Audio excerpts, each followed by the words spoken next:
Welcome back to the show, the Kohler Show. I'm your host, Kohler. Um, Back again with another, I'm not going to say rebrand. I have simplified the show a little more to make it easier on me. So the new setup, we're going to have 3 episodes a week instead of 5. 5 is way too much work. I'm still not good at this.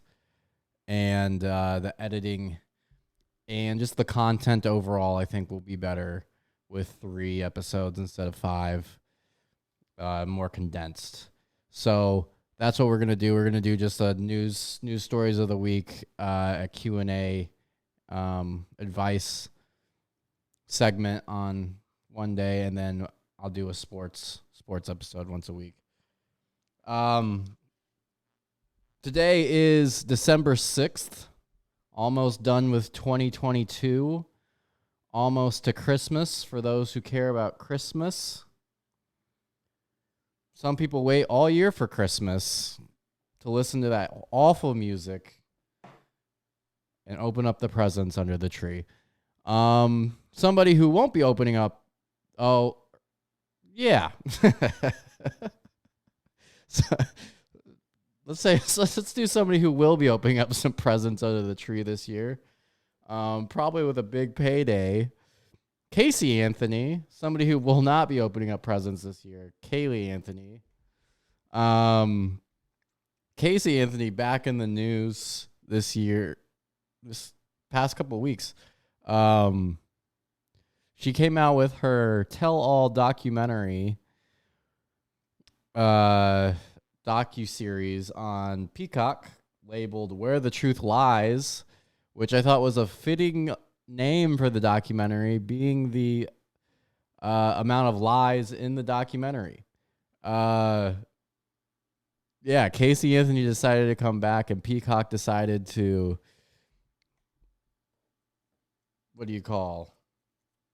make it happen. I don't know how much she's getting paid, if she's getting paid, if she thought that this was going to be a good idea. And I'm sure that there's quite a few people that after watching this that weren't big into the case. I'm not going to lie to you. I've spent more time watching Casey Anthony content than anybody should. It's one of those things where it happened when I was in high school. You know, the whole thing happened. I graduated high school 2012. The case was 2011. It happened 2008, so I was even in 8th grade then. It was just one of those things where it's like I didn't really pay attention to it at the time because I was in high school and didn't really give a shit about anything besides like playing football and like getting fucked up with my friends. But this over the years, I've gotten more and more into true crime and like murder. I just love murder documentaries. I don't know what it is. And this is like one of the craziest cases. They call it like the second O.J. Simpson case because it's just one of those cases where you're like the whole time you're like, yeah, she did it. Clearly she did it. Like everything points to her doing it. And then at the end, they're like, yeah, not guilty. And you're like, wow. And then part of it's just like the whole mystery around it. And they drop little seeds of doubt in your head where you're like, well, maybe, she was not guilty. So maybe it was this. And then you like think about it for an actual second and you're like, no, it was definitely her. But yeah, Casey Anthony back in the news. And I'm not gonna lie, she still looks pretty hot. She was hot back in the day when obviously I was in high school. I didn't really think about the fact that she murdered her kid. And now that she's gotten off with it, she's still out there looking good in this documentary. I can't imagine like hooking up with Casey Anthony and then like you like let your guard down and you fall asleep. Cause after I get laid, that's usually what happens. You just fall asleep in her bed and you wake up and she's just standing at the edge of the bed, at the base of the bed, just looking at you with that creepy smile from like that new movie Smile that came out where it's just like, there's that photo of her court proceeding where it's just like she looks like a demon. Like she looks like a succubus who just has got to like fucking murder you after. Like, how could you ever be like in a relationship and not be like, she is going to kill me at some point? Also, she's just like a pathological liar. So yeah, she's 100% my type. Murderer, pathological liar. Just, yeah, what, she's 5'2", like little. But yeah, this whole, her whole thing is like, she's like an extreme pathological liar and like sociopath, where like she says shit and you're like, that's weird. That doesn't make sense. And then like they look into it a little bit and it doesn't make any sense more. Like it makes less sense. And the whole, like, she should honestly, if she didn't kill Kaylee, if she would have just, been a normal person and like lived her life. And we'll get into I'm going to go over the whole case. I want to go over all this real quick. And by real quick, I mean over the next hour. She could have been a professional actress and she could have really succeeded. She is amazing on camera.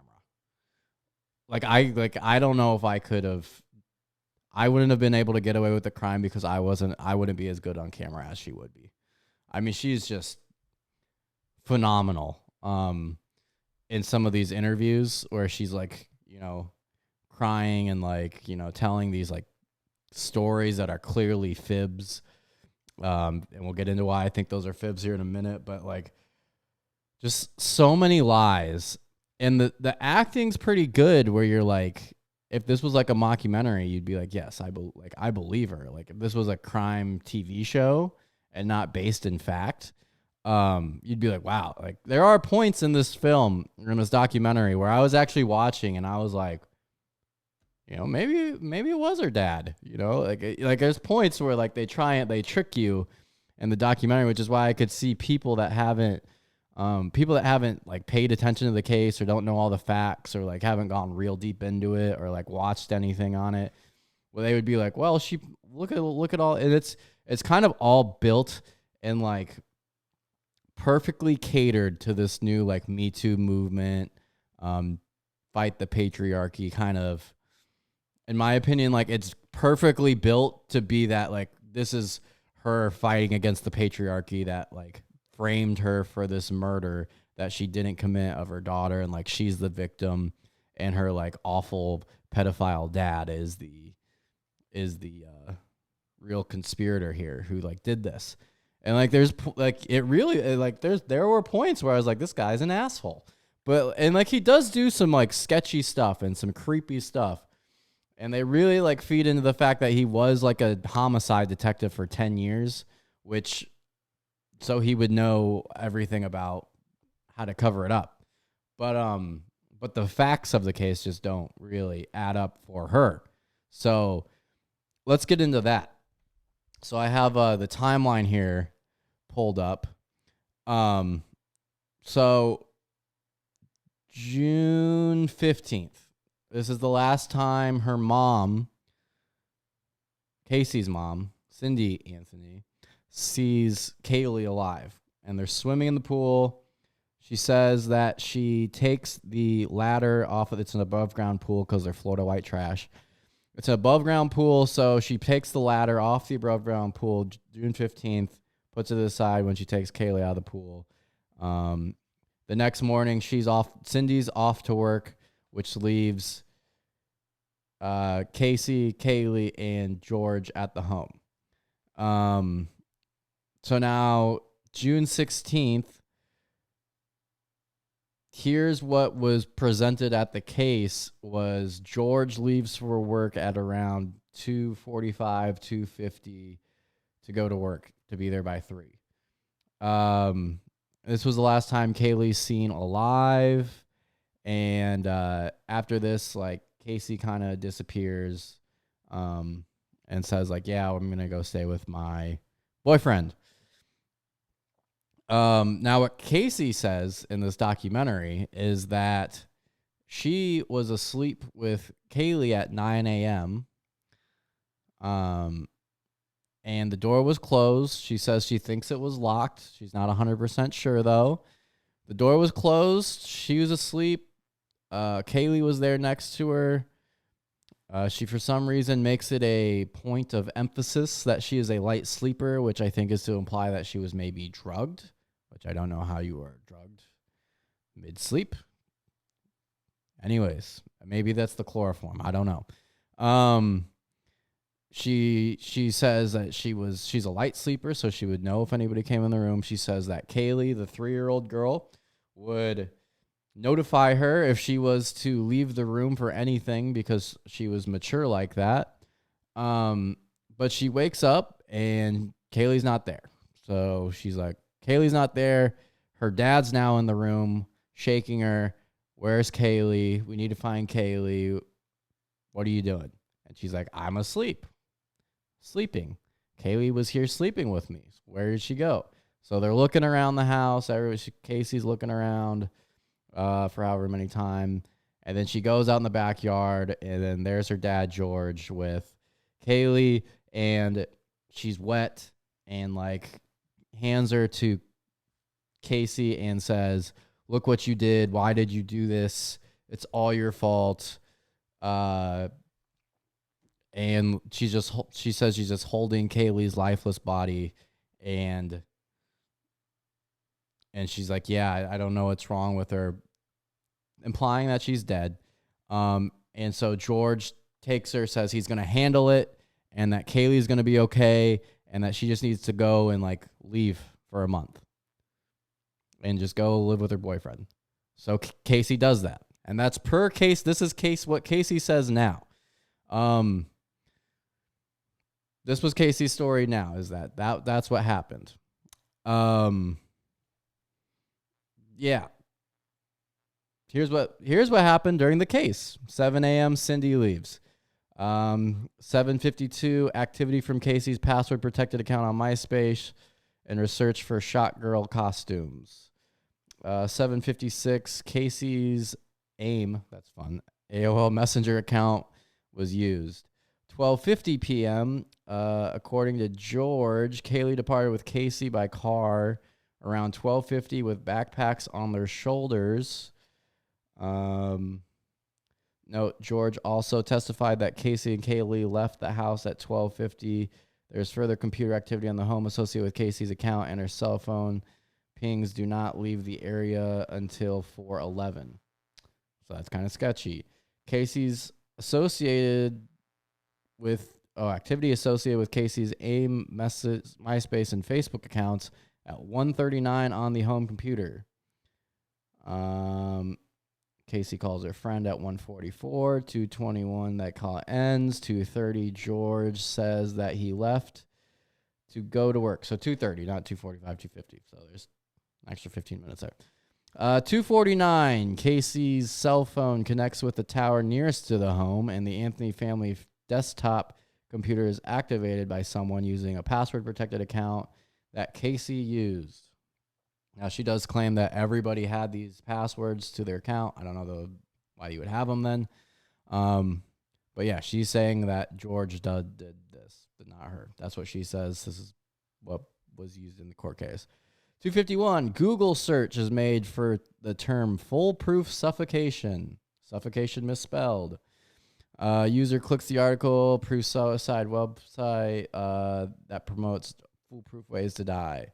252, she's back on MySpace. 252, also, she answers the phone from a friend. Jesse Grund describes the conversation as abnormal. Casey stated to him that her parents were divorcing and that she had to find a new place to live. 304, phone disconnected with Jesse Grund for an incoming call from George. 304. So George, she's saying that he was there and then he raced to work at 3 and made this call. That doesn't make sense. 26-second call from her father took place as soon as he got to work.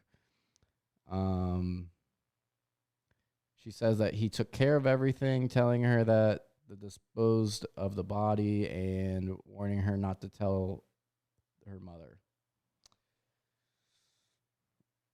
And then it looks like around 4:10, Casey leaves and starts calling her boyfriend. And at 7:54, she's seen at Blockbuster with her boyfriend. No Kaylee. So that's what happened that day. So she's saying that her dad killed her, and what she also accuses her dad of is being like a rapist and a pedophile and sexually assaulting her and Kaylee. So she's saying that George would put a pillow over her face and, like knock her out by suffocating her with a pillow and then rape her. And that he probably did that to Kaylee as well. And he accidentally killed her and then framed her and all this, took the body out of the pool. And yeah. And then she's saying that because he had her under some kind of mind control because of the abuse, and that's why she lied so much, was because of how much he abused her, was that he had like some kind of mind control brainwash over her, where he said everything was going to be okay as long as you listen to me, and leave the house and disappear for a while. So she does, and she thinks this whole time that Kaylee's going to come back a lot. Like Kaylee's going to be alive at the end of the 31 days. That's what she's saying. Is she's like, I still didn't know if she was dead, even though she held the lifeless body apparently in this story, which is where like things just go completely bonkers off the walls, where you're like, okay, so you thought he was going to bring her back to life. So she goes out and she's partying. June 17th, George and Cindy notice that the gate to the swimming pool and ladder is next to the pool. So the day that they leave, the next day, George and Cindy notice that the ladder's there. That weekend, Casey Anthony's captured in various photos partying at the Fusion nightclub where she worked and participating in a hot body contest. So she's out there partying. She gets a tattoo that says like, she's like live life, beautiful life in Italian on her back. She's like, she pops up in multiple videos of in like Target and grocery store and whatnot. No Kaylee. She's telling people that Kaylee's with a babysitter named Zenaida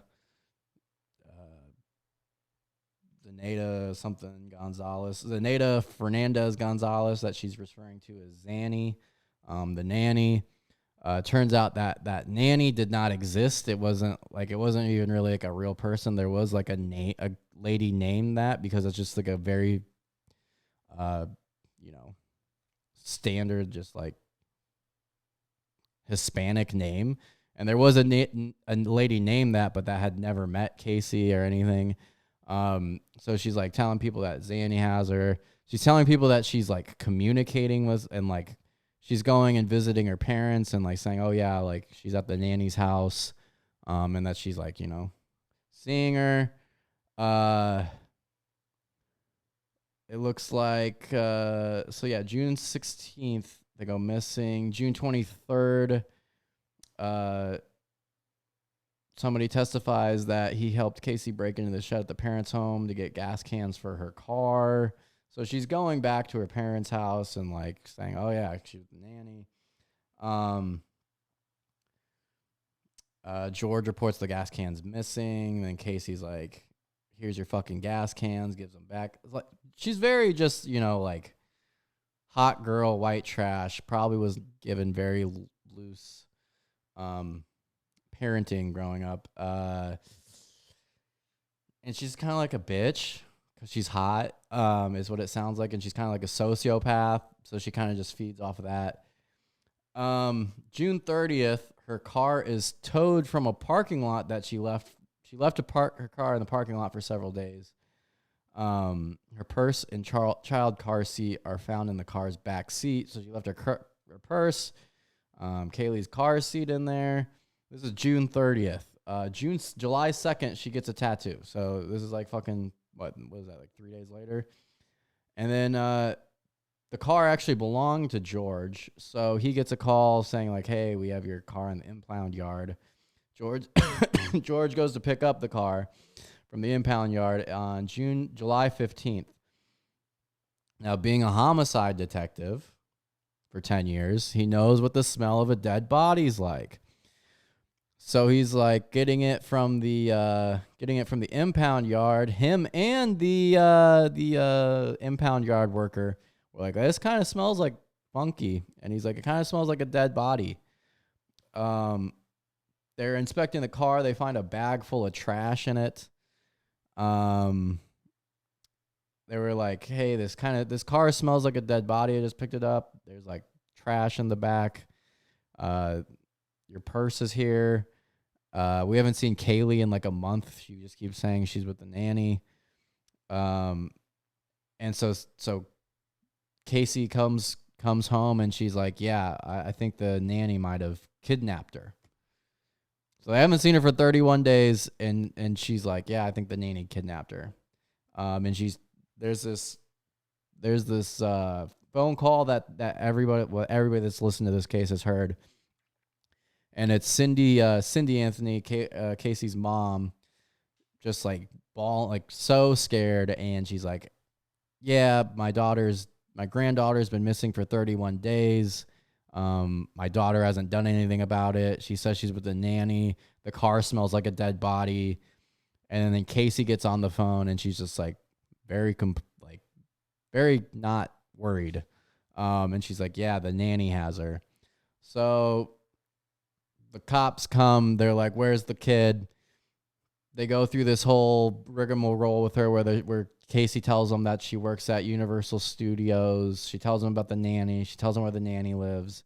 They go to Universal Studios. She takes the cops all around the buildings. She's walking around in circles, and then she just turns around and says, "Yeah, I don't work here." So that was a lie.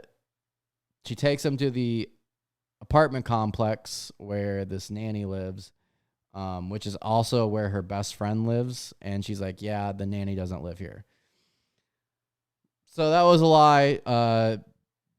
She keeps this charade with the nanny going until she admits that the nanny doesn't exist. So she gets put in jail. She gets denied bail for willful disregard to the welfare of her child. She hires Jose Baez as her legal attorney. And this is what most of this documentary is it's like her defense team and like former friends, basically, is who they interview. So defense team and former friends who are like, "Yeah, Casey's a good..." Some of her former friends are like, "Yeah, I will never forgive her." And then they're like, "Well, she lies so much because her dad abused her." And they're like, "Yeah, well, that would make sense." And then that's supposed to be like your thing. And then it says her former best friend on there, so I don't know what happened with her, why they're not friends anymore. But she says, "Yeah, I don't think Casey did it because she never told me she did it." And that's basically it. That's all we have to go on is this loose explanation of George actually being a pedophile that like raped everybody in the household. All that. They actually did test the DNA of George and Kaylee, and even her brother Lee, who she also claims sexually assaulted her when they were kids, to see if they were the father of Kaylee, because nobody knows. Apparently Casey knows, but she won't tell anybody. But she also says in this documentary that she was drugged at a party, doesn't remember, but does also say in the documentary that she knows who did it and that she was raped. And so Kaylee was a rape baby. And, but she's also like over the years since this has happened has like made claims of people who it was, who then had to get paternity tests, who it turns out they weren't. So like, it sounds like she got around quite a bit. And that was a big argument on the defense's or the prosecutor's case, is for reasoning to get rid of Kaylee is she just wanted to party. She wasn't ready for to be a mother. She saw an opportunity. She took it. There are also rumors that Cindy was going to press for full custody of Kaylee and that Casey was jealous of her relationship with Cindy, the grandmother. It's nuts. This is a nutso case. Nutso case that this got this far. And no, so all this is going around. She's claiming that she doesn't know where the kid is. I need water. All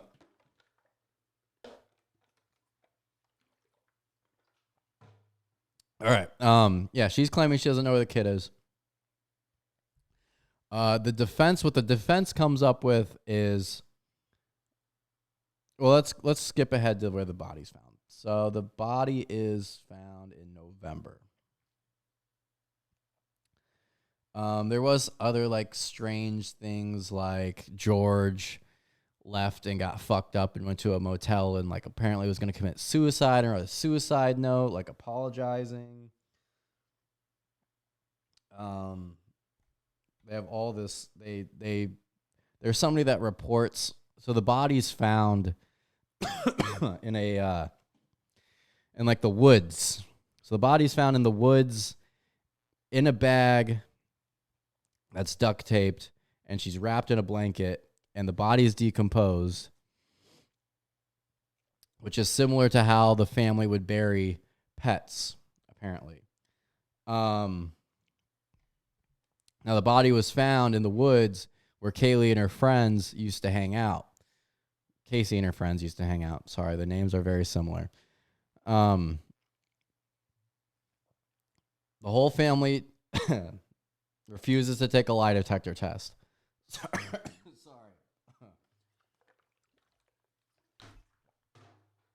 Whole family refuses to take a lie detector test. So all this stuff is getting super sketchy now.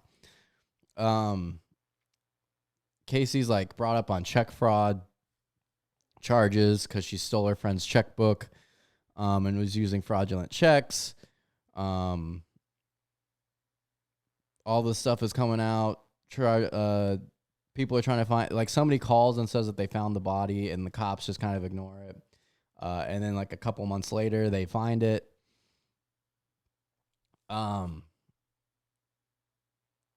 Yeah, and so here is where Casey and the defense hire this guy named Dominic Casey to be like a private investigator for them. And what he says years later is that that he did all this work for them, and he actually was talking to Jose Baez, and Kaylee had admitted that she did kill Kaylee. Casey admitted that she did kill Kaylee, and it was a huge, like, it was an accident. It snowballed out of control. She was paying him with sexual favors. He says that he saw her, like, blowing him to pay off her debts for the legal fees. And he also says, what was the last thing he says?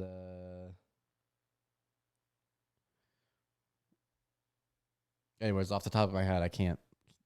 Oh, the other thing was he kind of described how she would defend herself in this whole thing, because that's kind of what the original defense was, is basically what she's saying in this documentary. So like all that's coming out. They go to trial. All this evidence of the car smell, the Google searches, the suicide note, the way that the body's disposed of, all of this stuff is coming out. The fact that she just lies out her ass the whole time, the way the body's found, it's got duct tape over the mouth. And jury comes back and they say not guilty. Craziest shit I've ever come across, like how you can't. But they were saying that there wasn't reasonable doubt in that the defense's story of she drowned, it was an accident, which still, I mean, that's not first degree murder, but like, so she was overcharged. It's at least, the some of the other charges here, such as child neglect. That'd be child neglect, correct? Not warning the authorities, or covering up a crime. Isn't that a crime? So yeah, all this comes out, and Casey denies it. She gets off.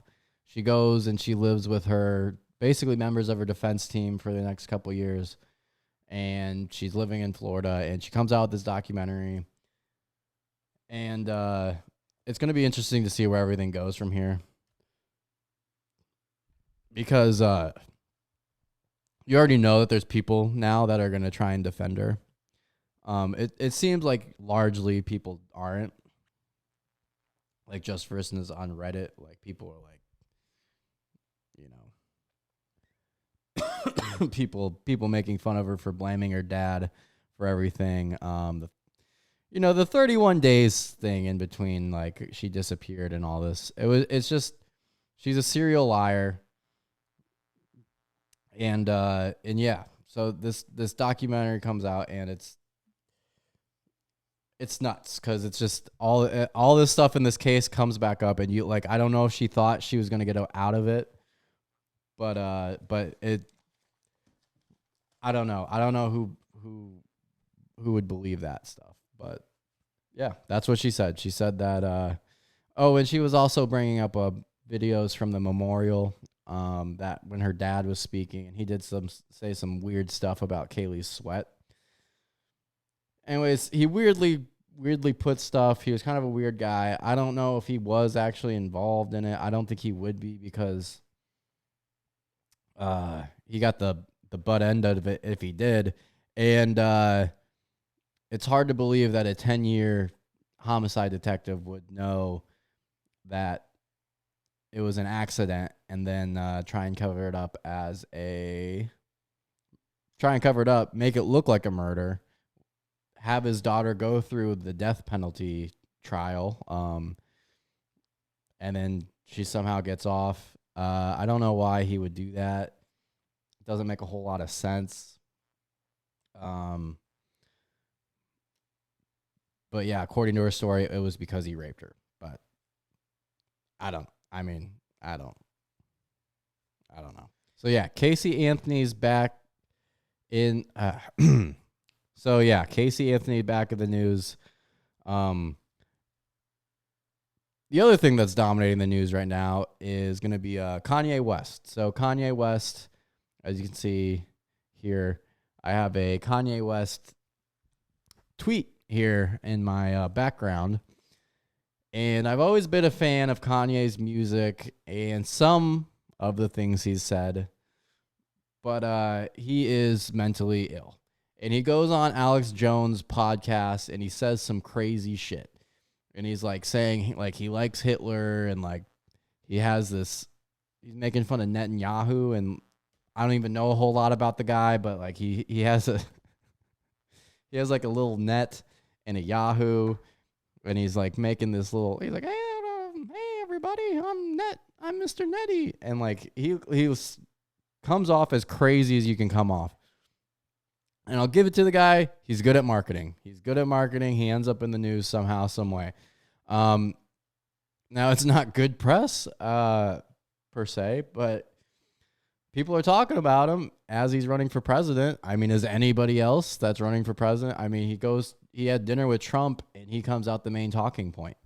So yeah, he's going on these shows with Nick Fuentes and Milo Yiannopoulos, Nick Fuentes is a known anti-Semite neo-Nazi, and Milo Yiannopoulos is a accused pedophile and somebody that was like fired from Breitbart for being crazy, which is just like three of the craziest people in the news right now, or three of the craziest, most controversial figures in this like kind of world, and they're all together on this Kanye West campaign.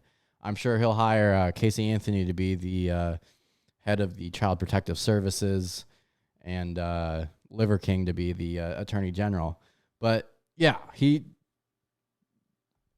goes on this, and he's talking about how much he loves Hitler, and Hitler contributed good stuff like highways. Not a good look. And yeah, I support freedom of speech, and we'll talk about Elon Musk and Twitter here in a second, because like this is why freedom of speech should be a thing, and why we shouldn't ban things like hate speech and ban people off platforms for just saying things. Because this is crazy stuff. This is, without a doubt, insane person talk. But if you're banning free speech like this and kicking people off platforms that are saying things like this, doesn't that just make it like a secretive thing that they're doing? Like, aren't there's still going to be people that believe in this? It's like bullying, or racism is very similar to bullying, as in people are always going to bully people. People are always going to be racist. The only way to really get away from that is to stop talking about it and stop making it as big of a deal as we do, which we won't. So it's just going to keep becoming an issue. But the more you keep making people dislike, the more you keep calling everybody racist, they're just going to be like, okay, well, I'm racist now. And that's what's happening. So what we need to do is let these people talk and then be like, that's fucked up. And then everybody knows not to do it. Perfect example, the gay cake story. So it was, I don't know now, probably 4 years ago. It was probably longer than that. I think I was in college, maybe 2016, 2017. There's this bakery in whatever city in America, and a gay couple is asking them to make a cake for them for their wedding. And the bakery says no because it's against their religious views. They're Christians or whatever, and they don't believe in gay marriage, so they won't make the cake. So the gay couple sues them, and I guess, I don't know if they had to make the cake, but the gay couple won on discrimination. Here's the thing, is it shouldn't be a law to be able to it shouldn't be a law that you can't make a cake for gay people, but it should be able that you can say, I don't want to make a cake for gay people. And if you're a gay person, you should want that law. Because if the person doesn't like you, why do you want them to make you a cake? Why are you forcing them to make you a cake? Aren't you scared that something might be wrong with the cake? Why are you forcing people to do things they don't want to do? If it's fucked up, yeah, it's fucked up without a doubt. Fucking write a review on Yelp. Tell your friends, be like, hey, this place hates gays. And they won't get any more business from people like that. When you force them to suppress their ideas, that's fascism. And it's crazy to me that the liberal, that's what the left is kind of running on right now, is they're trying to stop fascism. And Trump was a fascist, and they hate fascism. But like, you're only allowed to think and say the things that they want you to think and say. It's stuff that's decided by media companies months in advance, and it's all like, if you don't say this, and if you don't say this is racist, and if you don't post the black square, then you're racist, and this and that and this. But just let the racist people be racist. Be like, that's bad. Condemn it. That's fine. Don't force them to try and be something they're not. Because then they're just going to secretly still be that thing. Racist, homophobic, whatever. And you're just not going to know about it. Is that not true? Like, is that crazy to say that people, even if you force them to not be able to say a certain thing, that they can still think that thing because you can't get inside their head? Like, do I support it? No, I don't support any kind of racism or anything like that. And I think, like, it's a cake. Make the fucking cake. Who cares what you believe in? Why do you don't like people getting married? And it goes back to religion, and I have religion. Ooh, I'll have a Christmas episode on it. But it's just, let them be. Leave them alone. Leave them alone. Most of the people are on your side on this one. Just let it be. But yeah, Kanye West. Kanye West, it's you can't defend the guy anymore. I don't know even if you, like, he is having these like mental health breakdowns, and this is why some people need to be on medications, but there's healthy ways to solve this. And I don't know if it's all mental health and that it's just medicate the shit out of him so he's a zombie walking around. Like, there's also issues with that, but also some of it might be like he's one of the biggest superstars the world's ever known. He's always been in like one of these iconic music figures, and now he's becoming a nobody. And like a lot of shitty stuff's happening. Like he just got a divorce with Kim Kardashian, who's a billionaire, and he's forced to pay Kim Kardashian, who's a billionaire, $200,000 a month in child payments, even though they're both billionaires and have split custody still. Like, why is she getting $200,000 a month from this guy? I don't understand. And that doesn't excuse what he did. It doesn't excuse what he did, but he's going through a lot of stuff. He's saying these crazy shit, and he's trying to stay relevant. And like, I feel like everything's just falling apart around him. And people need to stop taking what he says at face value. Like, ignore him. Like, he's not like, the more we give him attention and whatnot, the more crazy people in the back are going to start being like, you know what, maybe I should vote for him. And we're going to end up with a dementia Biden, narcissistic Trump, and narcissistic Kanye presidential election here. And it's going to be crazy. It's going to be insane. Another funny story I thought was the Oxford Dictionary made their word of the year goblin mode based off of the way Kanye West used to say Julia Fox. He didn't like it when she went goblin mode, as in she would like just be, like a trash person. Oxford word of the year goblin mode chosen by Oxford Dictionary. Type of behavior which is unapologetically self-indulgent, lazy, slovenly, or greedy, typically in a way that rejects social norms or expectations. So yeah, the world, like, Oxford word of the day is just a Eliza Schlesinger bit now. Kanye is running for president. Casey Anthony's back in the news. Elon Musk has bought Twitter. We're going through this whole thing with the free speech, which I've already touched on. People on the left are like, I'm leaving now if people can talk, which if you just want to hear people say the things that you want them to say, like, why are you even on Twitter? The truth is most people don't listen to what people say on Twitter anyways, like, unless you want to know what shouldn't be allowed on Twitter. You shouldn't be allowed to say you can kill people, or you want to kill somebody, or like threaten people's lives or their safety or their family. You shouldn't be able to dox people on Twitter, or like, put out where they live and like call on acts of violence. And yes, I do think you should be allowed to be racist because, again, that's how you point out who the racists are. Just because you hide them doesn't mean that they're not there. So yeah, the left is now like, oh, we're leaving Twitter and we're going to Mastodon or whatever the new website is. It's kind of like when the right left and they're like, oh, we're going to start this. I think it was Parler. Was it called Parler? And they're all starting these new things